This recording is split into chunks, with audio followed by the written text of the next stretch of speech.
Hi, I'm Ren. I'm Sam. I'm Tosh, And we're we're the the T T-Swift Swift sisters.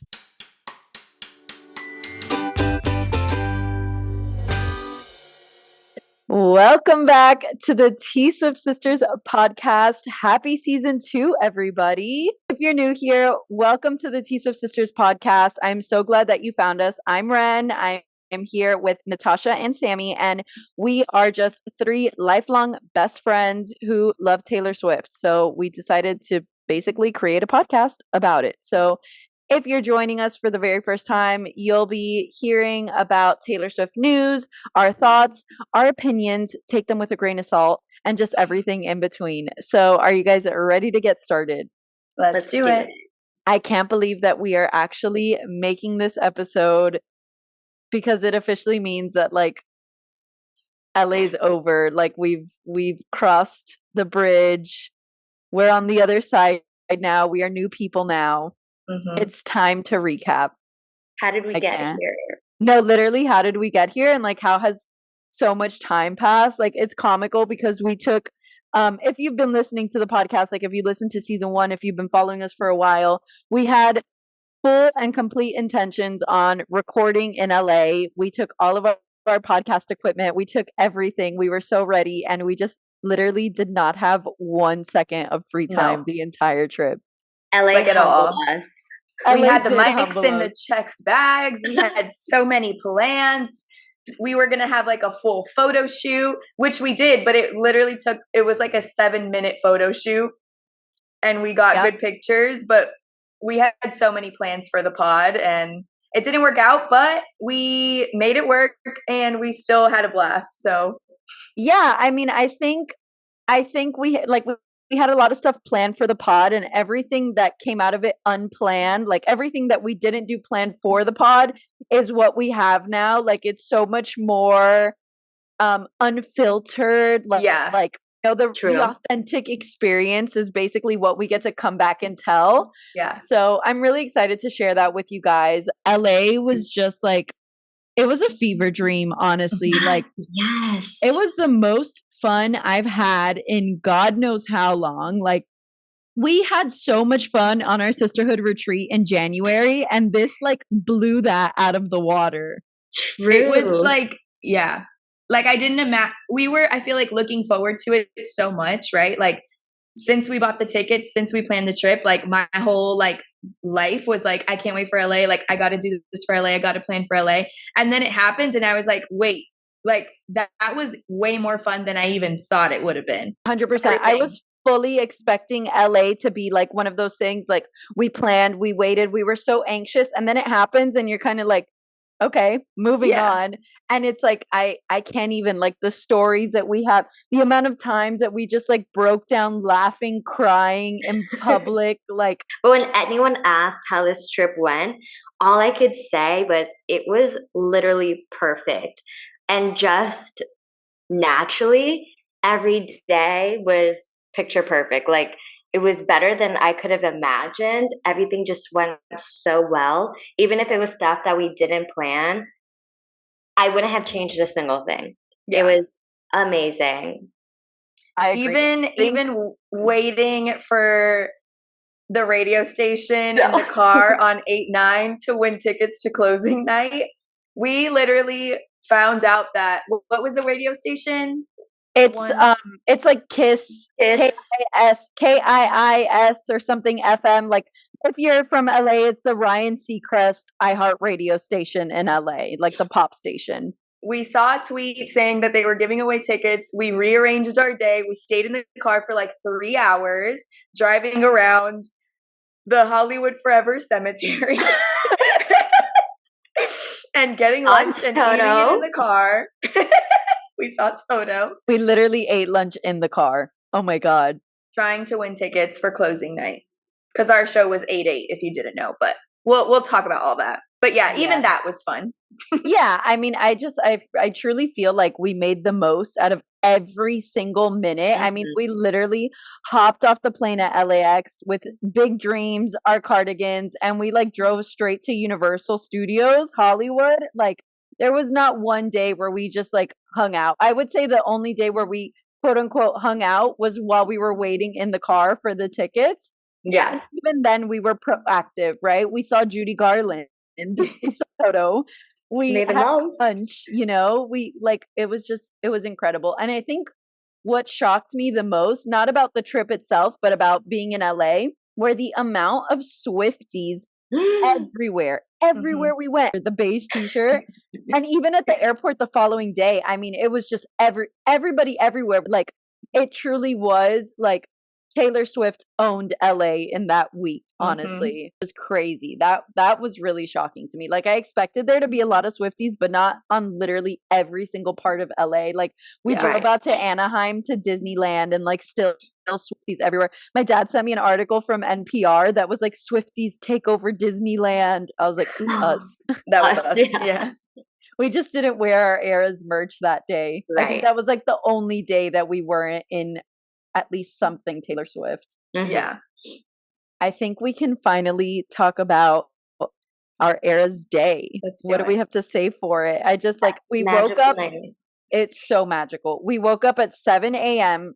and we still managed to be like somewhat, it ended up working out because we were like somewhat late, but it was like perfectly on time. I was about to say that. Yeah. Yeah. So it worked out well, but my goodness, is it hard for 3 girls to get ready in one apartment, like one hotel room. Basically, we got very lucky that we had like a house style hotel, that it was like had a living room area and a separate bedroom, so we had a lot of space. But it's like literally our Met Gala, like getting ready for the Met Gala. It was. We planned meals and the prep time and everything. Literally did like hair and makeup before the outfit, got lunch, came back, then after eating put the outfit on because we don't want it to get wrinkled while sitting down. Like, it was a whole thing. We had to plan for the TikTok transitions. Like, okay, everybody remember transitions before you start makeup. Then we like left, go get lunch, like in the middle of hair and makeup. So Natasha and I are like running around Bristol Farms, like half makeup on. I think Natasha like already had the gems on her eyes. And she's like, I'm so embarrassed. I was like in PJs with like full face of makeup, pink eyeshadow, pink gems.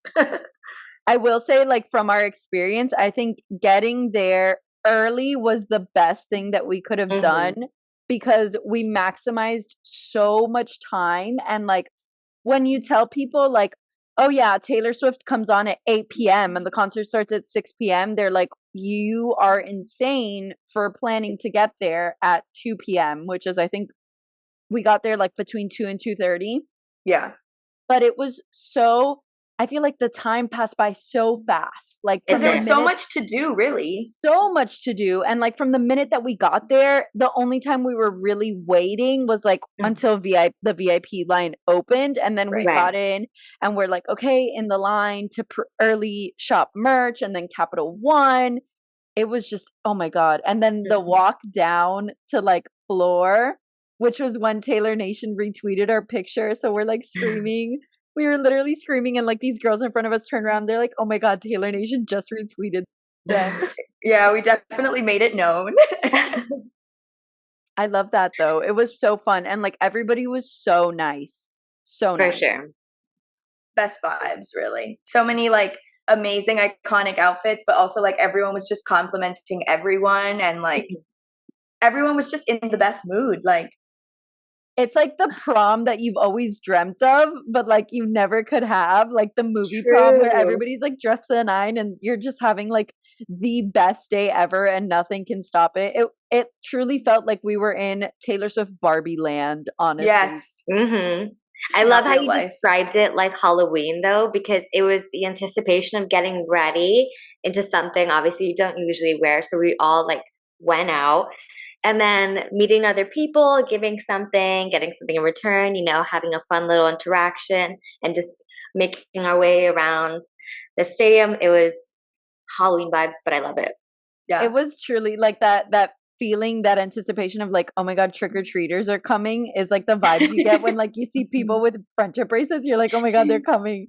And some people got really creative. Remember that girl who was like, I'm not good at making bracelets, but I made these stickers. And then she like handed out stickers. That was really cute. I was just going to say the same thing. Like, kudos to those who knew that that the bracelet making wasn't their thing. So they decided to like give something else. I love that. Like that makes it so much, you know, like the experience overall. It's just that feeling, the warm feeling of like, we're doing this all together. So what did you guys think? That was like our first time on floor seeing Taylor Swift ever. What were your thoughts? How did you feel? Would you do it again? Ooh. I had the feeling after being on floor, I'm like, ooh, this is dangerous, because I really loved the floor experience that now I'm going to be like, do I have to get floor every time? My poor wallet. But I just loved it so much. Like, it wasn't uncomfortable. I know some people like worry about being like squished around other people. I just thought it worked out so well. We had the time to walk around. It really gave us the space to like see different people, get a good view of everybody. And then obviously when Taylor came up, I felt I could literally see like her hair follicles and her pores. I'm like, oh my God, this human is so close and she's so real. It just felt literally magical. Like, I know I said that already, but that's just how my experience was. So it's dangerous because now I want floor every single time I see her. It doesn't have to be like every concert, but specifically for Taylor, I guess because we have that sense of community and there's like something that went along with the concert, with the trading of friendship bracelets. I loved it so much. Okay, share your best part of floor and the worst part of floor. If you want to think on that, Tosh, you can share your overall thoughts on floor. I was gonna say, I think floor was amazing and life-changing. Like that angle, that view is insane. But I don't think I would want it if I'm not like first 15 rows. Okay. Because then I think it would be really hard to see. Like, even us that were like, we were like row 8. Like, there's times where I had like no clue where she was on the stage. But I was definitely okay with that because like I could still see on the TVs. Plus, like when she got close, like she was real close. But I don't think I'd want floor that far back. But I also think like, would I get floor VIP again? No. Would I get floor not VIP? Yeah, because it'd be like half the price of what we paid. So that's definitely more doable. True. But I do think like it was the best experience ever because of just the vibes before the concert even starts. Like, floor is where it's at. Like, you can walk around. You don't, like, I feel like when you're lower bowl or like, you know, nosebleeds, like you can't really just walk around and socialize. And on floor, they don't care. Like, you can go to any section, talk to those people, give bracelets, go to any bathroom, like, and you don't have to like always kind of like stick it to that area or section you're at. And I really loved that. I get that. So would I want to do floor again? Yeah. But like rows 15 and up, like where we were. So non-negotiable, like it has to be close or not floor at all. Like, you would just rather not do floor. Yeah, I think so. If that's the only show I'm going to go to of that tour, I'd probably want like lower bowl. Okay. But if I'm going to do like what we did and it was multiple shows, like then I'd be fine with floor wherever and then sitting somewhere else, not floor. Does that make sense? Yes. Yeah. I get that. Yeah, I think I will say the same about my floor experience just because I'm the smallest one of the group. Like, I'm teeny tiny, 5 feet, maybe 5'1", can't even guarantee that. And like, I will say most of the night, I did not see Taylor. Like, I was watching the screens above, and we got really lucky with SoFi that they have the big like round thing of multiple little screens because I was watching that a lot.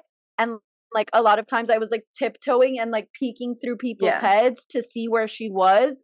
So I didn't really feel like, I think I felt more connected to the show when I sat lower bowl because I could see Taylor the whole time. Like, even though I saw her farther away, I saw her the whole time. And then I had the screens as well. This was like, okay, she's really close. I'm really nervous. And then when she wasn't, it's like, okay, I'm just like looking up and watching, and I'm not complaining at all because I would 100% do floor again.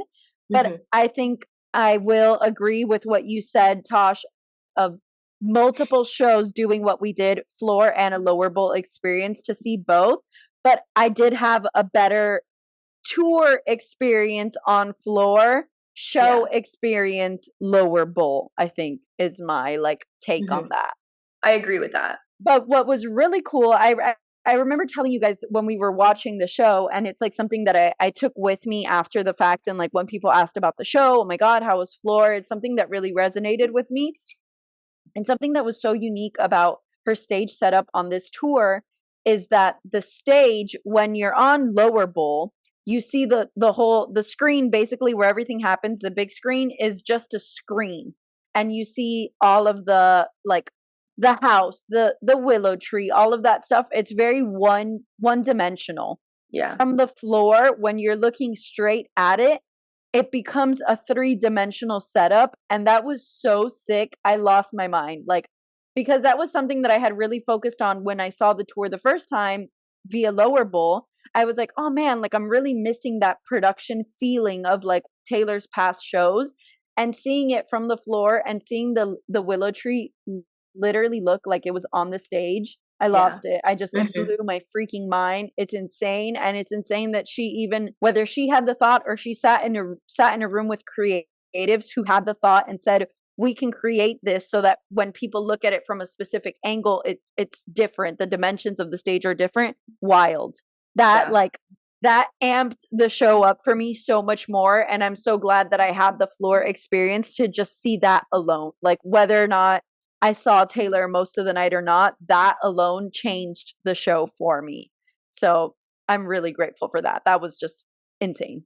I'm glad you pointed that out because I feel like I noticed it, but I didn't make that comparison. But I think like it is a different experience, period. Like when you're high up, you can see the floor, like the floor of the stage, and how it turns into a guitar, how it's crumbling when she jumps for Delicate. Like you can see all that and like see that production, and it's incredible and amazing. But you can't see that on floor because Taylor's so close. You're seeing the backstage, like the back screen. Like it's just a totally different experience. Like I would from now on love to go to 2 shows and do like 1 seat lower bowl, 1 seat floor, just because it feels like a different show, like truly. Yeah. So I feel like that's life-changing for me from now on. It was crazy. Like I could not believe it because my mind was so blown. Like it was trying so hard to convince itself like that's not a real tree. And I knew because I had seen it in lower bowl, and like it's not a real tree, it's a screen, but from the floor it was so much of a real tree. Like that was just, the willow tree had to be my favorite like setup stage kind of thing, just because of the tree alone. The Evermore set, excuse me, is what I meant by that. Crazy. The vibes of floor were absolutely insane. I love that you mentioned like the walking around aspect, because it's so true. When you're sitting lower bowl, like you kind of just find your seat and like you go inside to use the bathroom or grab something to eat, and then you come out and just sit in your seat again. And like I don't know if maybe that's because what we're so used to at concerts, and maybe with the ERAS tour itself, it is a little different because of the community and the changing bracelets and the pictures and, you know, all of that. But in a typical concert setting, it is very much like you just sit in your seat and you're like, okay. So I would like to see if like that carries on with Taylor's tours, like after the ERAS tour, the next show that she does, if that vibe is still the same. But I loved that. And like we were running out of our seat the entire night. Night. I think because in like the upper bowl seating, like you kind of feel a little bit trapped. Like I'm thinking of like other concerts that I've gone to. Like I find my seat and I stay there because I also don't want to inconvenience the people around me, like getting in and out. But the good about floor is that they have so many entrances and exits, like a lot of places to get into, and like you just, no matter what section you are in, you just show that you're on floor, that you have your ticket, and they'll let you in and you find your way. So it just felt like a lot easier to walk around and make your way around. And that was my favorite part. Because even when I did lower bowl in Atlanta, like, you know, it was the same vibes, sort of like, you know, friendship bracelets was still a thing. It was midway through the tour. I guess not midway, but whatever. But like, even on lower bowl with the same things in place, no one was really trading bracelets. Like, you had to really go out of your way. No one was walking around because, like Sammy said, like, you don't want to stand up, walk really like through these tight little seats and rows, and then only to come back in. Like in Florida, it's way more accessible. Like the rows and like the spacing is like bigger. You're not like really inconveniencing people by getting up and moving. You can put your stuff under your chair and know that no one will really take it. Like in those seats that kind of fold down and stuff, you can't just leave stuff there. And it's just, yeah. Like I hope it becomes that vibe, whether you're floor or not. But like, I don't think it will. I get that. Yeah. Do you think that because our show was in LA and it was celebrities everywhere and floor, like, do you think that contributed to the overall experience of the day? Like, if you removed the LA aspect of it all and the celebrities, do you think that we still would have had the day that we had somewhere else? Like, if we had gone to the New York show, should we answer all at the same time? Yes or like no? A yes or a no? Yeah. Ready? Saying but we still have the same seats. Still have the same seats, just not in LA and not like as celebrity heavy and like all of that fun stuff. Would yes or no? we Yes. have had the same experience? Okay. Yes or no? Okay, ready? 1, 2, 3. Yes. Yes. No. I knew it. That was so delayed. Why do you say no, Tosh? I'm curious. I think just the anticipation of like who's going to be at our show. And even though like I'm I think the least involved in like Hollywood and celebs of the group. But I think it was just like really cool to be like, oh, I wonder who's going to come. Like, we're in LA. It's like it's a weekday. Like, there's so many possibilities. And that just like made me giddy, I think. Like, I think we would have had a great time either way. And there was going to be some sort of icon either way. But I think just being in LA made it like a little better. Okay. I get that. I vibe with that. That being said, I do want to tell the story of how Sammy and I met Kaia Gerber. Please do. Spill. Okay, so we basically, where we were on floor, there were so many bathroom areas. It was crazy. Like when we first got to floor, there was a whole thing of porta potties, and I was like, great, I am gonna be like shaking this porta potty up, trying to pull my pantyhose up all night. And like we never had to use the porta potty again because there were so many other places to use the bathroom, and that might just be like a SoFi Stadium thing. So you know that, but there were so many places for us to use the bathroom, and like I had this, I saw where the VIP tent was, and I was like, okay, if we are going to use the restroom, we need to use the restroom over there. I don't know why, I'm just feeling it. Let's go over there. So we went to that bathroom a few times, and one of the times that we were in the restroom, this girl comes out. I was like washing my hands at the sink, and she like she was coming out to wash her hands as well, and she said something to me. I couldn't tell you what she said. I didn't really pay attention. I'm just like, yeah, oh my God, whatever. I think she like said she liked my guitar or my outfit. I don't know what it was. So I leave the bathroom with Sammy and Natasha, and I'm like, I turn around to them and I'm like, that girl's definitely a supermodel. Like, I'm looking at her. She's literally drop dead gorgeous, like flawless. And her legs are so long. Like that's all it was for me to be like, okay, she's a supermodel. And I'm like, whatever. So Tasha and I keep walking to go get a drink at the bar. And I turn around like, where's Samantha? And I look and she's giving her a bracelet. And I'm like, oh, no. I'm not missing this opportunity. I have way too many bracelets. I'm going to go give that supermodel random girl bracelet. So I'm like, she tells Samantha what her favorite album was. I don't know. They're having a whole conversation. I'm completely ignoring them, digging through my bag. I can't even find whatever I think she said like Folklore was her favorite album or something. And I couldn't find one Folklore bracelet. And I'm like, whatever. She's going to get this random one. I'm like, here you go. And she's like, she's like, I don't have anything to give you guys. I'm so sorry. And I'm like, it's cool, dude, whatever. So we leave, and Samantha grabs onto me. She's like, "Oh my God, that was Kaia Gerber." And I'm like, "What?" It was so funny because I heard Renee in the background in the bathroom saying, "Oh my God, I think that's a model. I think that's a model." And I paid no attention. I was like, I'm in here to use the bathroom. I got business to do. Yeah. As soon as I came out, I was like, let me see who she's talking about. And I look up, I'm like, bro, are you kidding me? Hey, girl. It was so sweet. She was incredible. She was so nice. Yeah. Precious gem of a human being. So nice. And like, she literally is that pretty in person. Like, if you look up a picture of her on the internet, it is exactly what she looks like in person. Like, I didn't know that was a real thing with celebrities, is that they actually look like what they look like on the internet. That's what shocked me legit about the celebs. She's super legit. She was so nice. And like, I'm glad that I didn't really give our interaction a second thought, because had I known or registered who she was, I would have been such a freaking weirdo. Like, I would have been so awkward. I would have been like, I'm so annoyed though, because I was showing her, I'm like, oh, take whatever you want. And I had some Barbie reference bracelets. And she's like, oh my God, that one, I love it. So I gave her one that said, Hi Blondie. And I had only two Barbie bracelets. It says Hi Blondie. And then another one was I am Knuff. So my male Barbie reference. And then I walk out, and that's when we saw Austin Butler. And I'm like, I could have given her the man one. So they both could have. It's so wild to me. And like, oh my God, I love him so much. I can't. That was like the only celeb interaction that we had, though. What were you going to say, Sammy?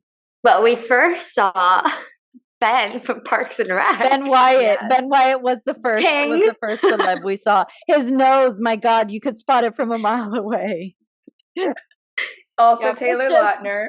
Taylor Lautner and Tay. I gave a bracelet. Sammy told me it was to Taylor Lautner's sister, so I gave them a bracelet. But I was just going to say the security guards were so annoying. Like, they were so mean, because I feel like, I don't know how everybody has these glorified social media moments of giving bracelets to people in the VIP tents, because selfies.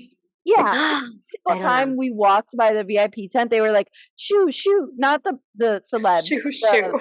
The security guards, they were literally like, shoo, get out of here. Like, keep it moving. Yeah, with their hands. It was so frustrating. The only like pleasant interaction we had going up to the VIP tent was at Taylor's family and friends tent, where we don't know who we interacted with. And like, God bless her soul, because she was like, I'm not going to give you a bracelet. And then she was like, you know what? Here, take this one. And I was like, she did say that. Yeah. She was like, I have nothing to give you. And then she was like, oh, you know what? Okay, you can have this one. And that's like the bracelet that I have.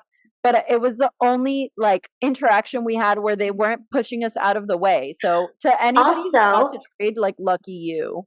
Do you remember we traded with two rep girls in the Friends VIP? Yeah, did you ever? You never found out? No, and I'm so curious because they were like super into it. I'm like, I wish I knew. Well, do you know if like Ben Wyatt has daughters?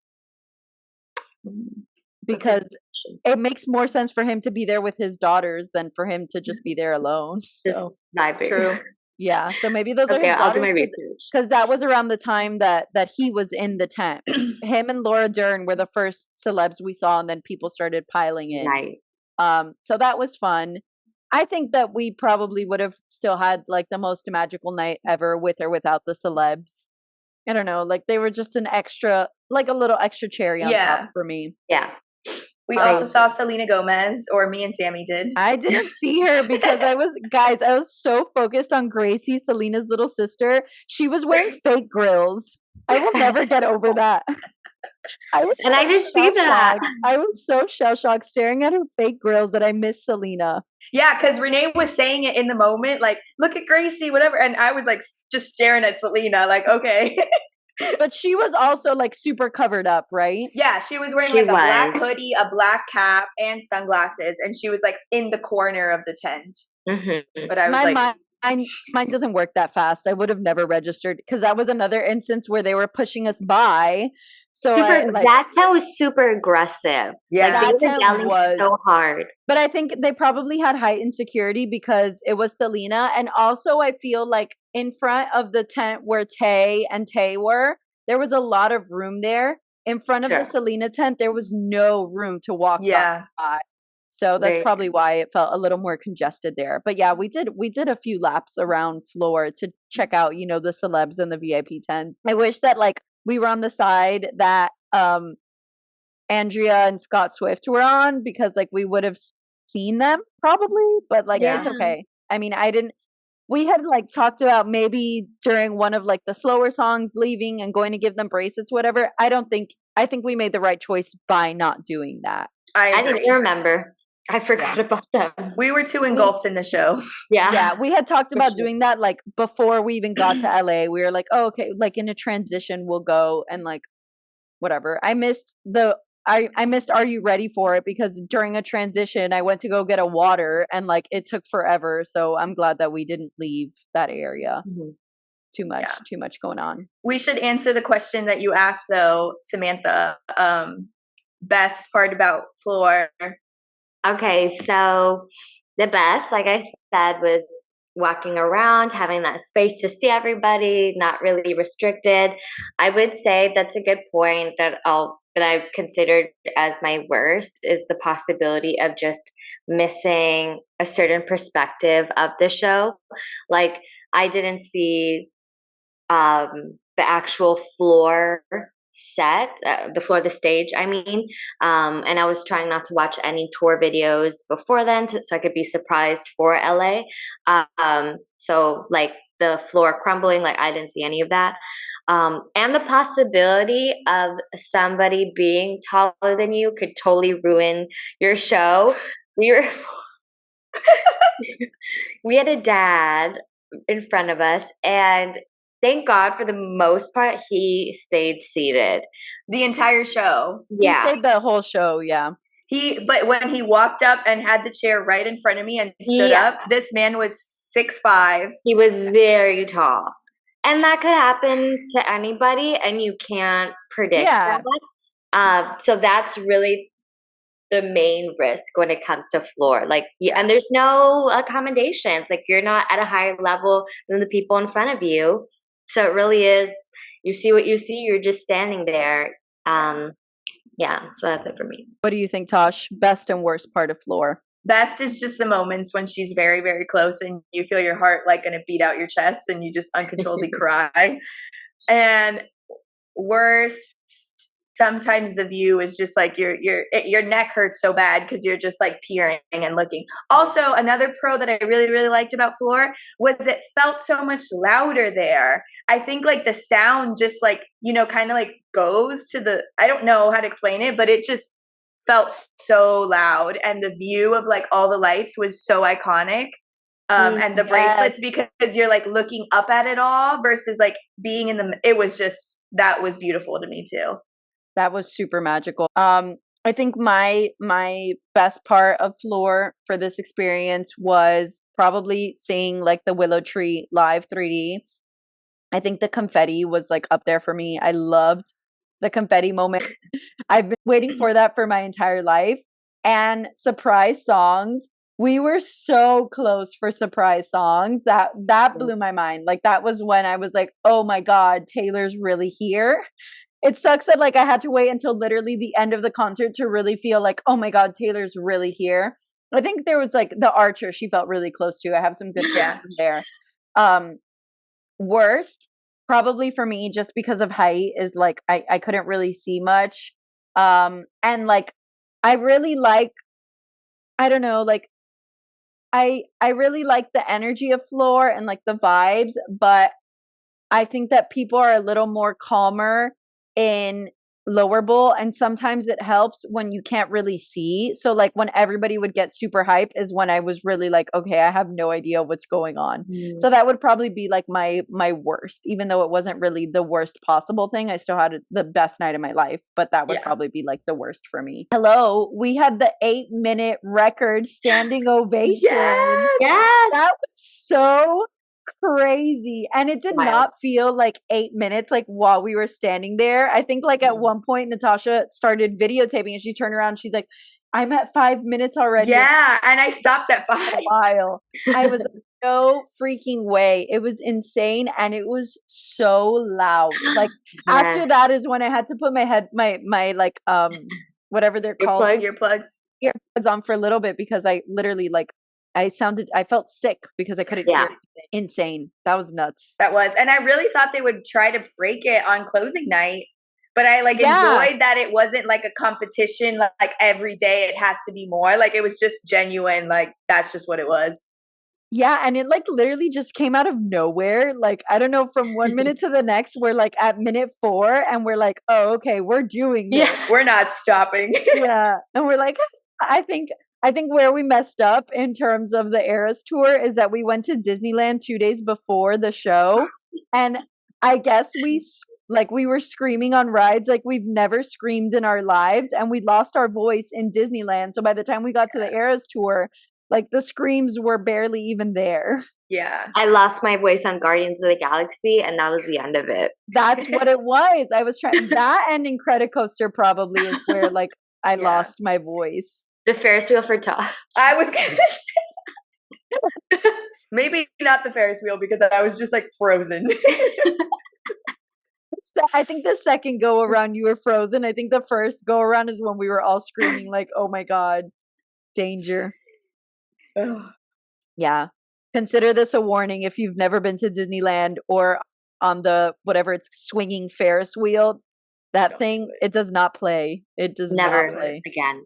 It's truly not fun. Just don't do it. No.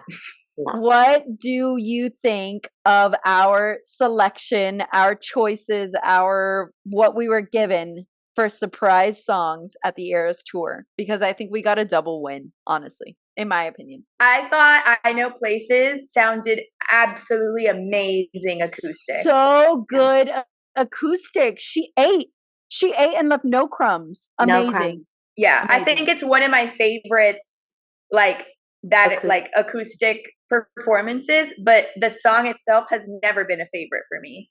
But I really liked the performance. So I was really happy with it. King of My Heart, I love that song. It's a bop. Was it like a top choice? No, but I love it. King of My Heart has a special place in my heart. Same. So for her to play that was earth-shattering. Like I didn't expect it, like that specific song, but when she gave it to us, I was like, this is our gift right now. Amazing. I don't remember a lot about like the surprise song acoustic set because that's when Taylor was so close that I think that like that post-concert amnesia that we talked about in season 1, I think I really felt it the most in that moment because I kind of remember her like saying something before she played I Know Places, like her mentioning, I feel like she mentioned like something about her re-records. I don't know. Like she said, like, this is the first time I've played these songs acoustic. Like, okay, she was like, this is the part of the tour where I play songs I haven't played before in the tour. And for this night, it just so happens that they're songs I've never played acoustic before. Right. Nice. Okay. So then I Know Places felt like it was like 8 minutes long, the song. Like I felt like it went on forever. I loved every minute of it. It felt so long. And then King of My Heart, I have this video. I got really worried that I shared it on our pod Instagram story, and I might just actually have to share it with you guys, but I'm like taping, and as I realize that it's King of My Heart, I'm like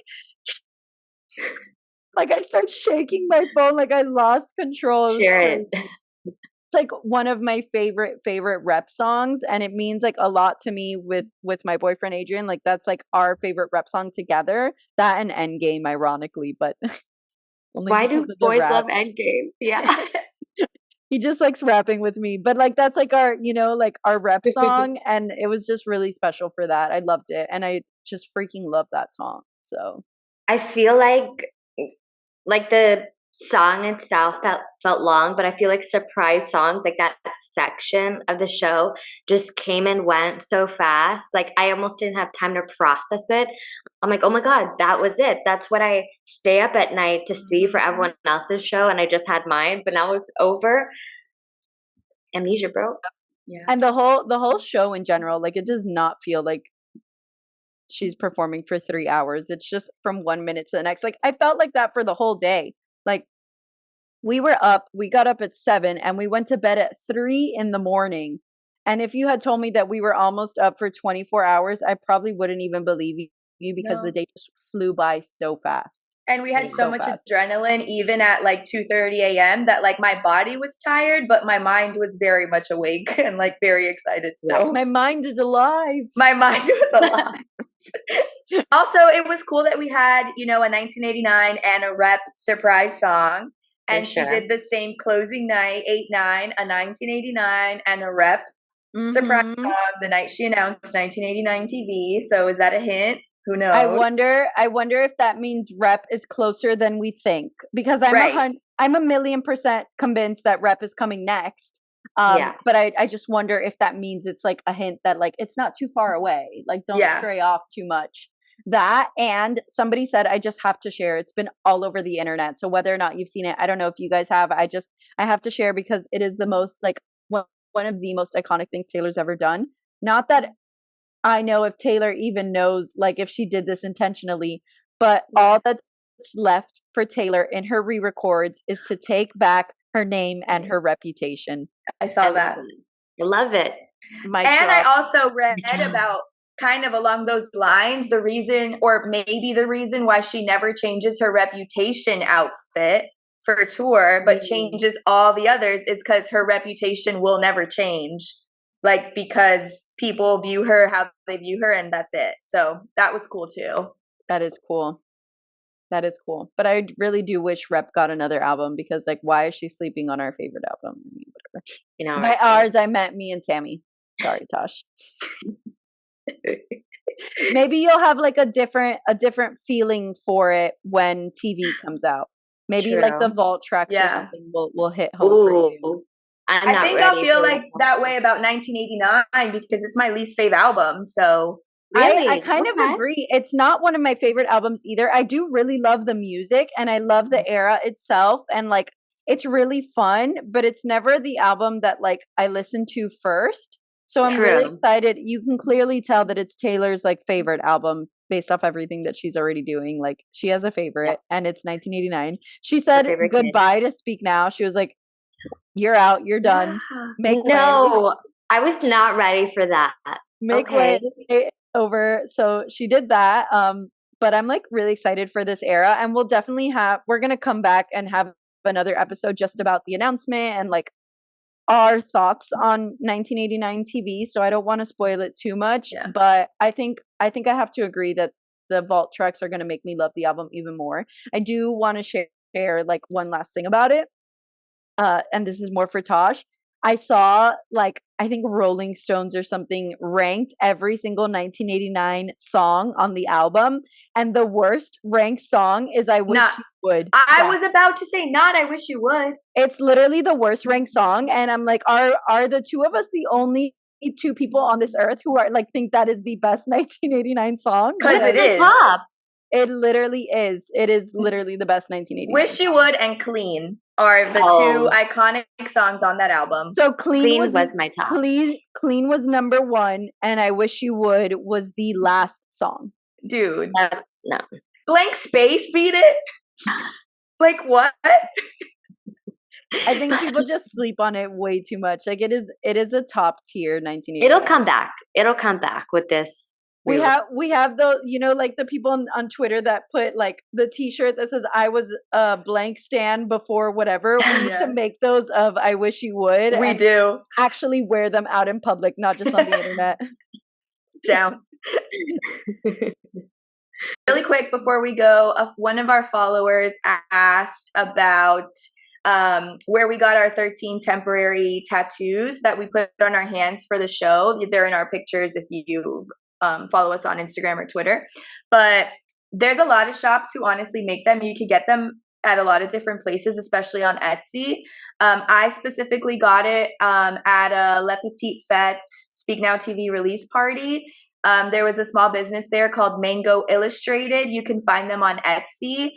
So they do ship. You can order it online. They're a Charlotte business. So Mango Illustrated is where we got our 13 hand tattoos. A picture of the tats like before we put them on. Okay, so we'll share that pic on our stories, and we will link the Etsy shop so that you can just go ahead and click that and order your 13 temporary tattoo. They went on super easily, literally like less than a minute it took to get on, and they scrubbed off the same night, and they stayed all night long. So awesome. Perfect. They were, and great. They have some with glitter, like highly recommend. Yeah, we love them. But yeah, I guess that wraps up our first episode of season 2. I am so excited to see where this season is going to take us, what Taylor Swift news we have to share, just everything, all the excitement of the ERAS that continues on for an entire other year. Guys, this is literally just the beginning. So if you like this episode, please give us a 5-star rating wherever you get your podcast. Like and subscribe if you're watching us on YouTube. Follow us, subscribe, whatever you got to do, just do it so that you stay up to date with our shows and every time a new episode comes out. In this season, our episodes will be dropping weekly, so that's a really fun, exciting change that we are implementing starting now. But if you've listened and you're caught up to all of our episodes, follow us on Instagram at TSwiftSistersPod, follow us on TikTok at TSwiftSistersPod, and follow us on Twitter at TSwiftSisters. Just so that you stay up to date with everything going on in real time. We share updates on there. We share crazy stories on there. We share pictures. We share videos. Everything that's going on. If it's not an episode, it's going on there. So make sure you're following us, hang out with us, chat with us. We love to see it. And thank you so much for listening to today's episode. Bye.